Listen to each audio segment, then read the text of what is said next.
Assalamualaikum teman-teman, selamat berjumpa lagi dengan saya Abdurrahman dan masih tetap di channel Abdurrahman ya. Dan masih tetap juga mengupas tentang seputaran gangguan asam lambung dan sensitif psikosomatis. Nah, di season kali ini saya akan share video tentang pegal-pegal di badan gitu teman-teman ya, karena jujur ya, untuk orang-orang yang terkena gangguan asam lambung dan sensitif psikosomatis, kalau seandainya belum sembuh total teman-teman ya, kita itu sangat mudah sekali, terkena pegal-pegal tidak jelas gitu teman-teman ya, kerja sedikit kita pegal-pegal, baru nyapu doang kita pegal-pegal. Nah itu teman-teman ya. Nah makanya bagi teman-teman yang sekarang sedang mengalami hal seperti itu, tolong tonton videonya sampai habis, jangan di-skip biar kalian nanti mengerti, biar kalian nanti paham, dan ketika mengerti dan paham, kalian bisa menanganinya dengan mudah. Nah itu teman-teman, nah makanya tolong tonton videonya sampai habis, jangan di-skip. Dan kemudian seperti biasa ya, bagi teman-teman yang baru bergabung, kalau seandainya kalian mau bertanya tentang seputaran gangguan asam lambung dan sensitif psikosomatis, alangkah baiknya kalian tonton dulu video-video saya sebelumnya, karena untuk seputaran gangguan asam lambung dan sensitif psikosomatis semuanya sudah saya share ya. Dari mulai cerita saya yang terkena gangguan asam lambung dan sensitif psikosomatis, kemudian merasakan 1001 macam sensasi yang sangat tidak nyaman, itu sudah di-share teman-teman ya, dan kemudian bagaimana cara menangani setiap sensasi yang hadir, itu juga sudah di-share. Nah, makanya biar lebih jelas, biar lebih detail, alangkah baiknya kalian tonton dulu video-video saya sebelumnya. Nah, itu teman-teman ya.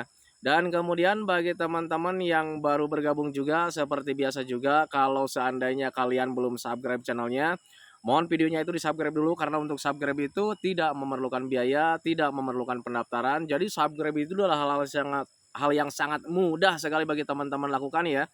Jadi teman-teman itu cukup memijit saja tulisan subscribe, biar kenapa? Jujur ya, biar videonya itu cepat berkembang dengan baik, dan kalau seandainya videonya itu berkembang dengan baik, sudah barang tentu itu akan menambah semangat tersendiri buat saya untuk terus nge-share tentang seputaran gangguan asam lambung dan sensitif psikosomatis ini terhadap kalian. Kemudian yang lebih penting dan yang lebih utamanya, tekan juga tombol lonceng sama tombol like-nya ya, biar kalian itu dapat notifikasi atau pemberitahuan video saya yang terbaru. Karena saya itu akan terus nge-share tentang seputaran gangguan asam lambung dan sensitif psikosomatis ini terhadap kalian, dengan tujuan semoga saja videonya itu menjadi wasilah atau jalan keluar bagi kalian yang sedang mengalami gangguan asam lambung dan sensitif psikosomatis hingga membaik ya, apalagi sampai sembuh total. Amin ya robbal alamin. Ya minimal hanya memberikan motivasi saja, atau lebih minimalnya lagi hanya sekedar menemani kalian yang sekarang sedang merasakan tidak nyamannya dari gangguan asam lambung dan sensitif psikosomatis. Nah itu teman-teman ya. Nah sebelum videonya saya lanjutkan teman-teman ya, mohon maaf sekali ini tangan saya pada kotor teman-teman ya, dan kalau seandainya pembawaannya itu kurang kurang semangat, mohon maaf sekali karena ya barusan habis aktivitas teman-teman ya, agak lelah juga sih sebetulnya ya, barusan udah nyangkul, udah nyabit rumput karena ada kambing teman-teman ya, kemudian habis nyiram juga teman-teman, dan belum sempat cuci tangan karena memang ya waktunya nih mepet ya, udah mau maghrib ini teman-teman ya. Nah makanya mohon maaf sekali kalau seandainya penampilan sekarang agak kotor seperti ini teman-teman ya, bukan bukan kurang sopan dan sebagainya. Nah itu teman-teman, maaf atas keterbatasan saya. Nah kembali lagi ke topik utama teman-teman ya, untuk orang-orang yang terkena gangguan asam lambung dan sensitif psikosomatis itu sangat sering sekali mengalami pegal-pegal teman-teman ya, pegal-pegal sering kita alami teman-teman ya, ngilu-ngilu di bagian badan itu sering kita alami teman-teman ya. Dan justru ketika kita belum memahami bahwa itu sebetulnya ada penyebabnya gitu teman-teman, dan penyebabnya itu biasanya penyebab-penyebab biasa teman-teman ya. Itu kadang ketika kita belum tahu penyebabnya, kadang kita selalu bingung teman-teman, dan selalu flashback dengan kejadian dulu gitu teman-teman ya. Dulu kerja berat itu, sampai kerja berat, kemudian mikul-mikul barang berat, jarang pegal-pegal teman-teman. Tetapi kenapa sekarang walaupun cuma jalan-jalan doang gitu teman-teman ya, ada perasaan ngilu teman-teman ya, kemudian pegal-pegal nggak jelas gitu teman-teman, apalagi di bagian punggung itu terasa berat, itu sering teman-teman ya. Itu dulu saya saat terkena gangguan asam lambung dan sensitif psikosomatis, dan bahkan ketika sering dipijit juga gitu teman-teman, mungkin pada saat itu ketika dipijit mungkin membaik teman-teman ya. Tetapi selang 1 jam, 2 jam, atau 3 jam kemudiannya pegal-pegalnya itu kembali lagi teman-teman ya. Dan itu cukup membingungkan buat saya pribadi teman-teman ya. Kenapa ini bisa seperti ini? Kenapa ini pegal-pegal itu nggak bisa hilang selamanya gitu teman-teman ya. Mungkin dulu kita mengalami pegal-pegal teman-teman ya, kita pijit juga itu biasanya 1 hari 2 hari membaik, dan kemudian kita pegal-pegalnya itu hilang bisa berbulan-bulan gitu teman-teman ya. Tiba-tiba ketika kita punya aktivitas yang berat, mungkin pegal-pegalnya itu datang lagi gitu teman-teman ya. Tetapi untuk saat terkena gangguan asam lambung dan artritis psikosomatis, pegal-pegal itu sangat sering terjadi teman-teman ya, bisa setiap hari kita pegal-pegal. Nah itu teman-teman, dan itu cukup membingungkan buat saya pribadi teman-teman ya.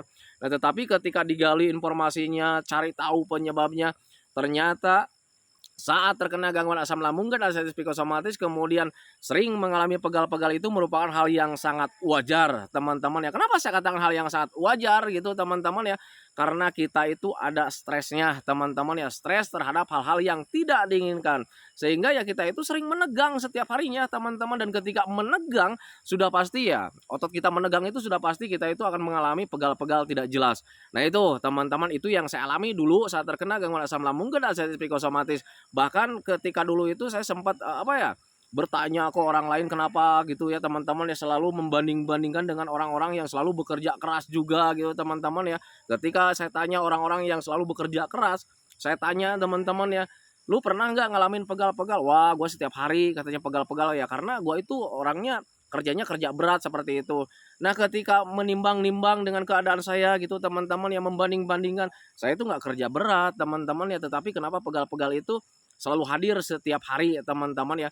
Dan itu ternyata penyebabnya itu dari stres teman-teman ya, dari stres yang belum terkelola.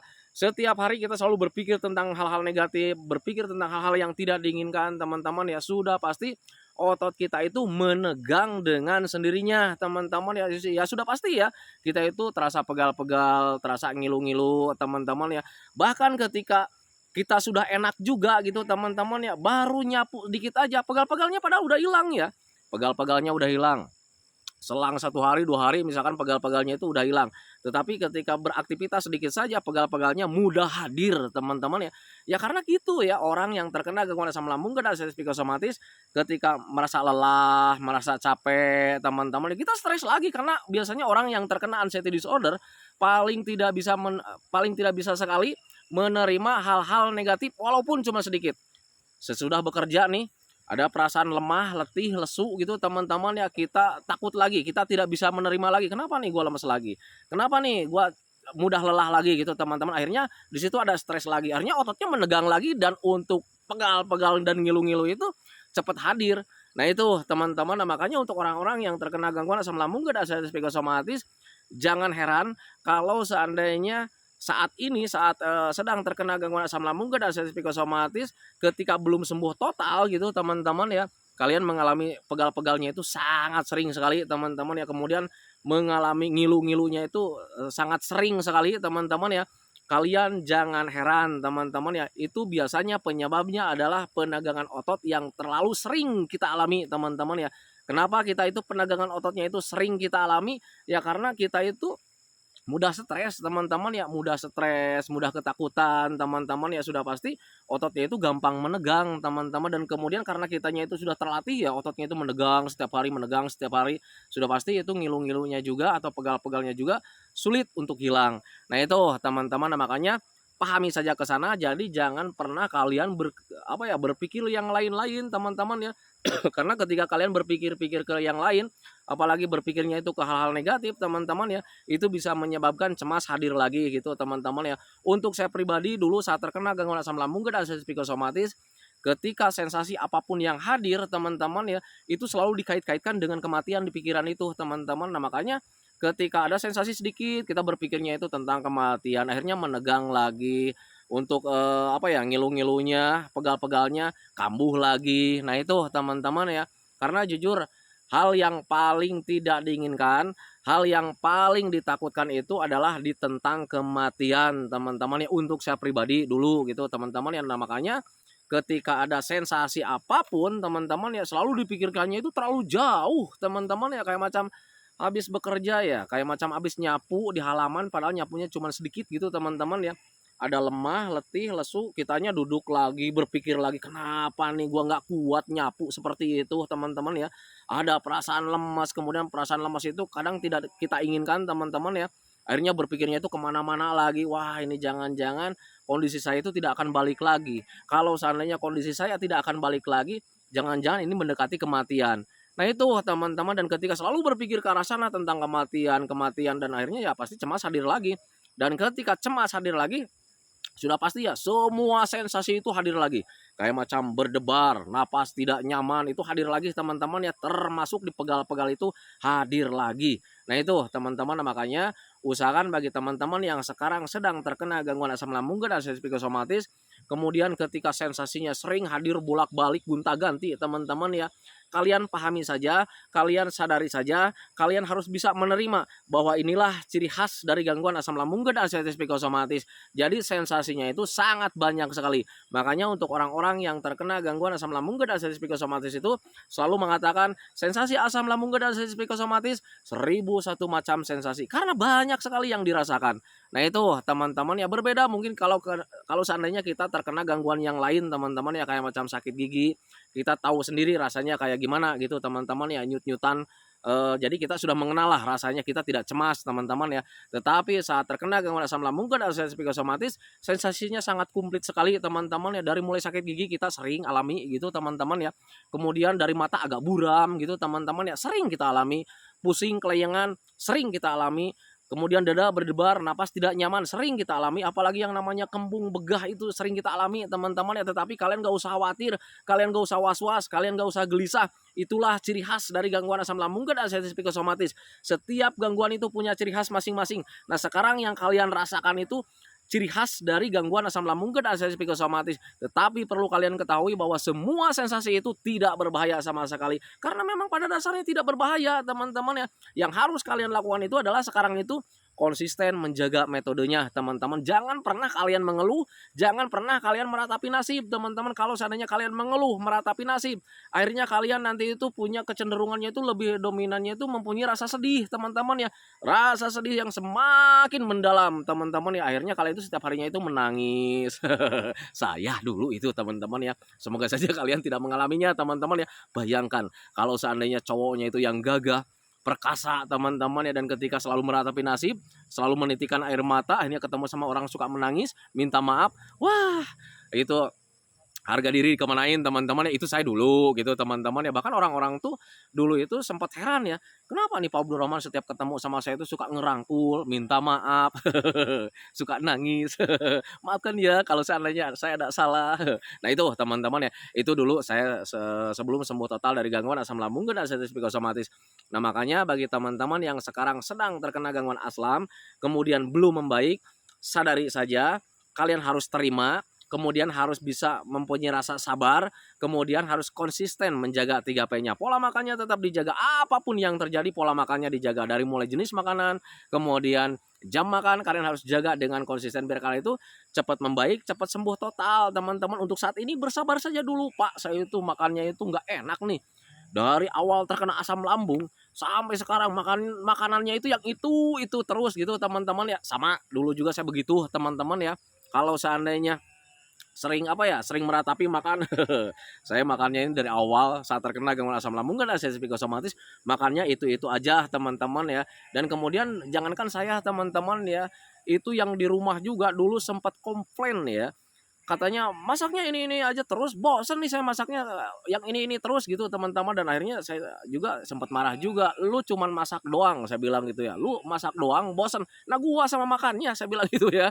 Nah itu teman-teman, tetapi karena memang ingin cepat sembuh total dari gangguan asam lambung dan sensasi psikosomatis, saya tetap pertahankan teman-teman. Dan kalau seandainya kalian tanya, Pak gimana nih rasanya makan itu aja dalam jangka waktu bisa bertahun-tahun gitu teman-teman ya, saya katakan rasanya tidak nikmat teman-teman ya, tidak nyaman. Tetapi karena memang tekad saya kuat ingin cepat membaik dari gangguan asam lambung dan sensasi psikosomatis, saya pertahankan teman-teman ya. Walaupun ketika di ambang 95% itu saya sudah mulai mencoba makanan-makanan yang lain.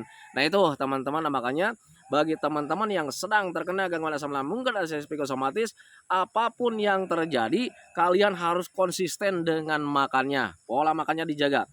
Dari mulai jenis makanan sampai jam makan itu harus dijaga teman-teman, jangan sampai telat makan. Nah itu teman-teman, kemudian pola hidupnya juga kalian harus jaga teman-teman, ya usahakan saat terkena gangguan asam lambung dan alias psikosomatis, ketika kalian belum membaik, belum sembuh total gitu teman-teman ya, usahakan tidurnya itu minimal 8 jam dalam satu malam teman-teman ya, jangan sampai kurang teman-teman, walaupun di awal-awal untuk tidur itu agak sulit teman-teman ya, kemudian ketika tertidur itu kadang kita mudah terjaga juga, dan kalau seandainya sudah terjaga kita sulit untuk tertidur kembali teman-teman ya, tetapi paksakan saja apapun yang terjadi, gimana caranya kalian itu dalam satu malam itu tidurnya minimal 8 jam dalam satu malam. Nah itu teman-teman ya, kemudian untuk pola hidup itu kalian juga harus sering olahraga teman-teman ya.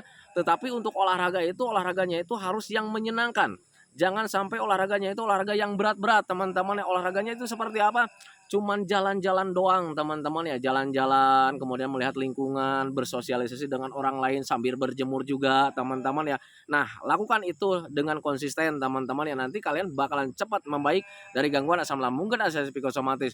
Itu dari pola hidup teman-teman ya. Kemudian dari pola pikir, usahakan kalian itu hindari stres-stres teman-teman ya. Apapun yang membuat kalian mumet, apapun yang membuat kalian ruwet pikirannya teman-teman, hindari saja teman-teman ya. Karena orang yang terkena gangguan asam lambung dan alias psikosomatis paling sensitif sekali ketika kalian pikirannya ruwet teman-teman ya. Ada pikiran yang ruwet, mumet, itu asam lambung cepat kambuh teman-teman. Itu yang saya alami dulu saat terkena gangguan asam lambung dan alias psikosomatis. Nah makanya untuk menjaga pola pikir itu sangat penting sekali teman-teman. Nah makanya bagi teman-teman yang selalu mengikuti video saya, kalau seandainya kalian jeli tentang video saya teman-teman ya, saya selalu menganjurkan sama teman-teman itu, usahakan hati dan pikiran kita itu tetap senang setiap harinya. Itu fungsinya biar kita itu tidak stres teman-teman, biar kita itu tidak selalu teringat dengan yang namanya penyakit, dengan yang namanya gangguan asam lambung dan alias psikosomatis, dengan yang namanya sensasi dari gangguan asam lambung dan alias psikosomatis. Nah itu teman-teman, nah, makanya saya selalu menganjurkan, usahakan hati dan pikiran kita itu tetap senang setiap harinya. Kalau seandainya pikiran tetap senang setiap harinya teman-teman ya, stres-stres itu nggak ada teman-teman ya. Nah itu, dan ketika stres itu tidak ada, kembali lagi ya, yang namanya penegangan otot itu tidak ada, dan kemudian untuk pegal-pegal, ngilu-ngilu itu justru tidak ada juga gitu teman-teman ya. Nah itu, nah makanya pahami saja ke sana. Jadi untuk orang-orang yang terkena gangguan asam lambung dan alias psikosomatis, ketika sekarang belum sembuh total teman-teman ya, berbagai macam sensasi sering kalian alami teman-teman ya, apapun yang terjadi kalian harus konsisten menjaga 3P-nya, menjaga metodenya teman-teman ya. Minumnya 8 gelas dalam sehari, itu jangan pernah kalian lalaikan teman-teman ya. Jujur saya menyampaikan ini karena inilah obat saya ketika terkena gangguan asam lambung dan alias psikosomatis. Obat saya bukan obat yang dikonsumsi teman-teman ya, bukan herbal yang dikonsumsi teman-teman ya. Nah makanya dari saya pertama kali share video tentang asam lambung sampai detik ini juga saya tidak menjual obat, saya tidak menjual herbal teman-teman ya. Karena kalau seandainya saya menjual obat atau herbal, nanti di situ ada kebohongan teman-teman ya. Karena untuk saya pribadi, saya sembuhnya tanpa obat, tanpa herbal teman-teman ya. Yang saya lakukan konsisten menjaga 3P-nya, menjaga metodenya teman-teman. Jadi tidak menyerah gitu teman-teman, walaupun ketika menjaga 3P itu kadang jujur ya, untuk saya pribadi juga kadang suka agak-agak menyerah gitu teman-teman ya. Wah ini nggak sembuh-sembuh, kenapa nih, jangan-jangan ini bakalan selamanya seperti itu teman-teman ya. Tetapi ketika meratapi nasib seperti itu, saya cepat buang-buang ya pikiran seperti itu, ratapan-ratapan itu saya buang jauh-jauh teman-teman ya. Kemudian konsisten lagi menjaga 3P-nya, selalu mengupayakan gimana caranya supaya hati dan pikiran tetap senang. Nah itu teman-teman, dan ketika konsisten ke arah sana, perbaikannya terasa apa ya, terasa signifikan teman-teman ya. Jadi dalam mingguannya itu ada perbaikan teman-teman sampai sembuh total. Nah itu teman-teman, makanya bagi teman-teman yang sekarang sedang terkena gangguan asam lambung dan alias psikosomatis, ketika kalian belum sembuh total, alangkah baiknya kalian konsisten menjaga 3P-nya, menjaga metodenya teman-teman, biar kalian itu cepat membaik dari gangguan asam lambung dan alias psikosomatis, termasuk di pegal-pegal itu nanti bakalan hilang dengan sendirinya kalau kita konsisten dengan metodenya. Nah itu teman-teman, nah makanya jangan pernah menyerah, jangan pernah mengeluh, jangan pernah apa ya, meratapi nasib teman-teman ya. Ingat kalian bakalan sembuh total, sebetulnya bakalan sembuh total walaupun kalian tanpa menonton video Abdurrahman juga kalian itu bakalan sembuh total teman-teman ya. Nah itu, nah makanya pahami saja ke sana. Nah itu teman-teman ya videonya tentang seputaran pegal-pegal, tentang seputaran ngilu-ngilu teman-teman ya. Untuk orang-orang yang terkena gangguan asam lambung dan sensitif psikosomatis sering mengalami hal seperti itu teman-teman ya. Kemudian kok hilangnya agak lama gitu teman-teman, karena itu dipicu dari stres. Karena kita itu sering mengalami penegangan otot, sehingga ya kalau seandainya sering mengalami penegangan otot ya sudah pasti ngilu-ngilunya itu akan lama membaiknya, kemudian sulit untuk menjauhnya. Nah itu teman-teman, kalau seandainya kalian ingin cepat membaik, hilangkan stresnya teman-teman ya, lakukan olahraga yang menyenangkan agar ada pembiasaan di situ biar kalian itu cepat membaik dari gangguan asam lambung dan sensitif psikosomatis. Kemudian yang paling utama itu minumnya minimal 8 gelas dalam sehari, jangan sampai kurang teman-teman, karena air minum itu bisa merelaksasi tubuh kita termasuk otot-otot kita juga. Nah itu teman-teman ya, minimal 8 gelas dalam sehari, jangan sampai kurang. Nah itu teman-teman ya. Nah itu teman-teman ya videonya, semoga saja videonya itu menjadi wasilah buat kalian, semoga saja videonya itu menjadi pencerahan buat kalian ya, minimal hanya sekedar menemani kalian lah yang sekarang sedang merasakan tidak nyamannya dari gangguan asam lambung dan sensitif psikosomatis. Kemudian seperti biasa sebelum saya akhiri videonya, saya selalu mendoakan sama teman-teman itu semoga saja teman-teman itu cepat sehat lagi, cepat sembuh lagi, cepat kembali lagi keadaan kalian yang dulu, baik semangatnya, moodnya, tertawanya, pokoknya kehidupan kalian yang berwarna itu semoga saja cepat kembali lagi, karena memang saya yakin 100% bahwa keadaan kalian yang dulu itu sangat dirindukan sekali. Nah itu teman-teman ya, kemudian doakan saya juga teman-teman ya agar saya itu tetap sehat, tetap kuat, tetap ceria agar masih bisa tetap menemani kalian. Nah itu teman-teman ya, santikan videonya teman-teman ya. Assalamualaikum warahmatullahi wabarakatuh.